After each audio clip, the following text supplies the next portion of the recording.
அஸ்ஸலாமு அலைக்கும். Hi friends, எப்படி நல்லா இருக்கீங்களா? குவைத்தில் ஏற்பட போகும் அதிசயம். குவைத்தில் உள்ள 106 மசூதிகளில் சிறப்பு பிரார்த்தனைக்கு ஏற்பாடு செய்யப்பட்டுள்ளது. அனைவரும் கலந்து கொள்ளுமாறு அமைச்சகம் தெரிவித்துள்ளது. மிக மிக முக்கியமான நியூஸை பார்க்க போகிறோம். அடுத்து குவைத்தில் சொந்தமாக வாகனம் வைத்திருப்பவர்களுக்கு எச்சரிக்கை விடுத்த த ஜெனரல் டிராஃபிக் டிபார்ட்மெண்ட் மிக முக்கிய வீடியோ வெளியாகியுள்ளது. அடுத்து சல்மியாவில் கைதான 3 பேர், பணம் மற்றும் தடை செய்யப்பட்ட பொருட்கள் பறிமுதல். அடுத்து போலி ஏஜென்ட்டுகள் அதிகரிப்பு, உள்துறை அமைச்சகத்தின் எச்சரிக்கை. இப்படி பல முக்கியமான தகவல் இந்த வீடியோவில் இருக்குது. வீடியோ ஃபுல்லாக பாருங்கள். உங்கள் நண்பர்கள் அனைவருக்கும் கட்டாயமாக இந்த வீடியோ ஷேர் செய்யுங்க. இப்போ வாங்க குவைத்துடைய மிக முக்கியமான நியூஸை பார்ப்போம். குவைத்தில் வருகின்ற ஞாயிற்றுக்கிழமை 7ஆம் தேதி முழு சந்திரகிரகணம் ஏற்படும் என த மெட்ரோலஜிக்கல் டிபார்ட்மெண்ட் தெரிவித்திருப்பதை தொடர்ந்து குவைத்தின் இஸ்லாமிய விவகார அமைச்சகம் குவைத்தில் உள்ள 6 கவர்னர்களில் உள்ள 106 மசூதிகளில் ஞாயிற்றுக்கிழமை இரவு சரியாக 8 மணி முதல் சிறப்பு தொழுகை நடத்துமாறு இஸ்லாமிய விவகார அமைச்சகம் அழைப்பு விடுத்துள்ளது. நபிகள் நாயகம் ஸல்லல்லாஹு அலைஹி வஸல்லம் அவர்கள் வழிகாட்டிய சுன்னாவின் அடிப்படையில் இந்த தொழுகை நடைபெறும் என அமைச்சகம் தெரிவித்துள்ளது. அடுத்த தகவல், குவைத்தில் உள்ள நம்ம ஆளுங்க அதிக எச்சரிக்கையாக இருங்க. ஏன்னா வாகனங்களை குறிவைத்து திருடும் கும்பல் அதிகரித்து விட்டது. இப்போ ஒரு சம்பவம் பார்த்தீங்கன்னா ஷுவைக் இண்டஸ்ட்ரியல் ஏரியாவில் நிகழ்ந்துள்ளது. அரபு டைம்ஸ் பத்திரிகையில் வெளியான தகவல்படி எத்தியோப்பியா நாட்டை சேர்ந்த 4 பேர் பார்க்கிங் ஏரியாவில் நிறுத்தப்பட்டு வைத்திருந்த வாகனங்களை குறிவைத்து காரில் உள்ள பணம் மற்றும் விலையுந்த பொருட்களை திருடி சென்றுள்ளார்கள். இப்போ நீங்கள் ஸ்க்ரீனில் பார்க்குறீங்களா, இதுதாங்க அந்த வீடியோ. குவைத்துடைய உள்துறை அமைச்சகம் இந்த வீடியோவை அஃபிஷியலாக அவங்களுடைய எக்ஸ் தளத்தில் வெளியிட்டிருக்காங்க. எவ்வளோ துணிச்சலாக பட்ட பகலாக காரில் உள்ள கண்ணாடியை உடைத்து திருடுறாங்க பாருங்கள். இது போன்ற சம்பவம் குவைத்தில் பல இடங்களில் நடந்து தான் இருக்குது. அதனால் குவைத்தில் உள்ள நம்ம ஆளுங்க அதிக எச்சரிக்கையாக கவனமாக இருங்க. ஹம்சதிக்கு என்றாலும் காரை ஆஃப் பண்ணிவிட்டு லாக் பண்ணிவிட்டு போங்க. குறைஞ்ச சம்பளத்துக்கு ஆள் கிடைக்குதுன்னு சில அரபிக்காரனுங்க எத்தியோப்பியா போன்ற நாடுகள்லேருந்து அவங்களுடைய பேக்ரவுண்ட் செக் பண்ணாமலே வேலைக்கு வச்சுக்கிறாங்க. கிடைக்கிற சம்பளம் பத்தாமல் இது போன்றவர்கள் பொதுவெளியில் திருட்டு செயலில் ஈடுபடுறாங்க. இது போன்றவர்களுக்கு கடுமையான தண்டனையை கொடுத்தால் மட்டுமே மற்ற திருடனுக்கும் ஒரு பயம் வரும். அடுத்த தகவல், ஹவல்லி பாதுகாப்பு அதிகாரிகள் சால்மியா ஏரியாவில் நேற்று ரோந்து பணியில் ஈடுபட்டு கொண்டிருக்கும் போது போதைப்பொருள் கடத்தலில் ஈடுபட்ட 3 வெளிநாட்டவர்களை பாதுகாப்பு பிரிவு அதிகாரிகள் கைது செய்து அவரிடமிருந்து தடை செய்யப்பட்ட பொருட்கள் மற்றும் ரொக்க பணத்தையும் பறிமுதல் செய்துள்ளது.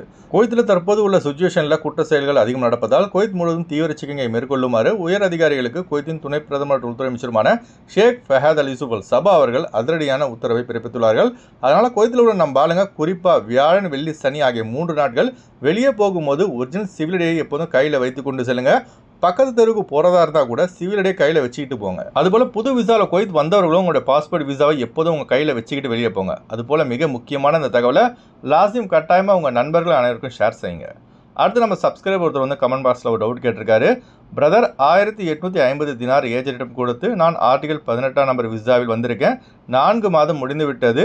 எந்த ஒரு வேலையும் கிடைக்கவில்லை. ஊருக்கு திரும்பி வந்தால் ரிட்டர்ன் காசு கிடைக்குமா, அதற்கு வழி இருக்கான்னு கேட்டிருக்காரு. ஆக்சுவலி நீங்கள் விசாவுக்கு 1850 குவைத் தினார், அதாவது இந்திய ரூபாய் மதிப்பில் பார்த்தீங்கன்னா 5.5 லட்சம் ரூபாய், இவ்வளோ பணம் கொடுத்து ரிஸ்க் எடுத்து குவைத் வந்திருக்கீங்க.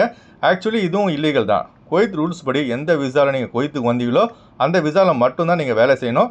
அதை தான் குவைத் சட்டமும் சொல்லுது. நீங்கள் கட்டின பணத்தை 10 பேர் இது வரைக்கும் பங்கு போட்டிருப்பாங்க.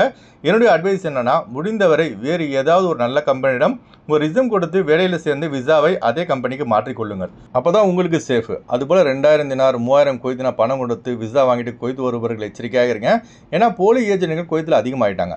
ஃபேக்கான குவைத் விசாவை ரெடி பண்ணி பணம் பறிக்கும் கும்பலால் பல பேர் பணத்தை இழந்து பாதிக்கப்பட்டுள்ளார்கள். அதிக எச்சரிக்கையாக இருங்க. அதுபோல் மிக முக்கியமான இந்த தகவலை உங்கள் நண்பர்கள் அனைவருக்கும் ஷேர் செய்யுங்க. அடுத்து வாங்க ஃப்ளைட் டுடே அப்டேட் பார்ப்போம். குறைந்த கட்டணத்தில் விமான டிக்கெட் எடுக்க விரும்புபவர்கள் ஸ்க்ரீனில் தெரிகிற ஜியா டிராவல்ஸ் நம்பரை கான்டெக்ட் பண்ணிவிட்டு குறைந்த கட்டணத்தில் விமான டிக்கெட் எடுத்துக்கொள்ளலாம். அதுபோல் பிசிசி, மெடிக்கல், ஸ்டாம்பிங், அட்டஸ்டேஷன் இந்த ப்ராசஸும் செய்து தரப்படுகிறது. சென்னை டு குவைத் 28,500 ரூபாய்க்கு ஸ்ரீலங்கா ஏர்லைன்ஸில் ஃப்ளைட் எடுக்கலாம். குவைத் டு சென்னை 21 குவைத் தினாருக்கு இண்டிகோ ஏர்லைன்ஸில் ஃப்ளைட் எடுக்கலாம். திருச்சி டு குவைத் 30,500 ரூபாய்க்கு இண்டிகோ ஏர்லைன்ஸில் ஃப்ளைட் இடலாம். குவைத் டு திருச்சி 29 குவைத் தினாருக்கு இண்டிகோ ஏர்லைன்ஸில் ஃப்ளைட் இடலாம். திருவனந்தபுரம் டு குவைத் 25,500 ரூபாய்க்கு ஒமான் ஏர்வேஸில் ஃப்ளைட் இடலாம். குவைத் டு திருவனந்தபுரம் 40 குவைத் தினாருக்கு ஏர் அரபியாவில் ஃப்ளைட் இடலாம். கொச்சின் டு குவைத் 22,700 ரூபாய்க்கு ஒமான் ஏர்வேஸில் ஃப்ளைட் இடலாம். குவைத் டு கொச்சின் 25 குவைத் தினாருக்கு ஏர் இந்தியா எக்ஸ்பிரஸில் ஃப்ளைட் இடலாம். மதுரை டு குவைத் 31,500 ரூபாய்க்கு இண்டிகோ ஏர்லைன்ஸில் ஃப்ளைட் இடலாம். குவைத் டு மதுரை 38 குவைத் தினாருக்கு இண்டிகோ ஏர்லைன்ஸில் ஃப்ளைட் எடுக்கலாம். கொழும்பு டு குவைத் 115 குவைத் தினாருக்கு ஏர் அரபியாவில் ஃப்ளைட் எடுக்கலாம். குவைத் டு கொழும்பு 37 குவைத் தினாருக்கு ஜஸ்ரா ஏர்லைன்ஸில் ஃப்ளைட் எடுக்கலாம். அடுத்து வாங்க குவைத்துடைய தினார் ரேட் பார்ப்போம். ஒரு தினார் குவைத் இந்தியாவின் மதிப்பு 287 ரூபாய் உள்ளது. ஒரு தினார் குவைத் இலங்கையின் மதிப்பு 982 ரூபாய் உள்ளது. இப்போ நான் சொன்னது வந்து குவைத்துடைய அல்முலா ரேட்டுங்க. அடுத்து குவைத்துடைய கோல்ட் ரேட் பார்ப்போம். 1 கிராம் 24 கேரட் தங்கத்தின் விலை 34 தினார் 975 பைசாக உள்ளது. 1 கிராம் 22 கேரட் தங்கத்தின் விலை 32 தினார் 72 பைசாக உள்ளது. ஓகே ஃப்ரெண்ட்ஸ், இந்த வீடியோ ஷேர் செய்யுங்க. இந்த வீடியோ சம்பந்தமாக நீங்கள் என்ன நினைக்கிறீங்க என்பதை மறக்காம கமெண்ட்ஸில் பதிவு செய்யுங்க. எப்போதும் இணைந்திருப்போம். உங்களின் ஒருவன் ஜியாவுதீன். அஸ்ஸலாமு அலைக்கும்.